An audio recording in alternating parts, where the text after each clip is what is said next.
عاشقان رسول کی دینی تحریک دعوت اسلامی کے تحت یو کے شہر برمنگھم کے علاقے اسٹریچفورڈ میں قائم مدنی مرکز فیضان مدینہ میں عظیم الشان دعائے افطار اجتماع کا انعقاد کیا گیا، جس میں صحافیوں، پولیس آفیسرز، وکلاء، سولیسیٹرز، اکنامسٹ، بیوروکریٹس اور پروفیشنل سمیت مقامی عاشقان رسول کی شرکت ہوئی، جبکہ دعوت اسلامی کے مختلف شعبات کے ذمہ داران بھی موجود تھے۔ اس موقع پر نگران ویلز یو کے ریجن نے سنت و بھرا بیان کیا اور موجود اسلامی بھائیوں میں دینی کاموں کی اہمیت و ضرورت کا بتاتے ہوئے خوب دعوت اسلامی کے دینی کاموں میں حصہ لینے کا ذہن دیا۔ اسی دوران موجود شرکاء کو دعوت اسلامی کے دینی و فلاحی کاموں کے لیے اپنی زکوٰۃ، فطرات اور عطیات و صدقات دینے کی ترغیب بھی دلائی، جس پر اسلامی بھائیوں نے اپنی اچھی نیتوں کا اظہار بھی کیا۔ عاشقان مصطفیٰ کی دعوت اسلامی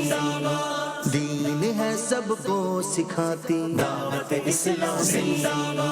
امت کی ہے خیر خواہی، دعوت اسلامی۔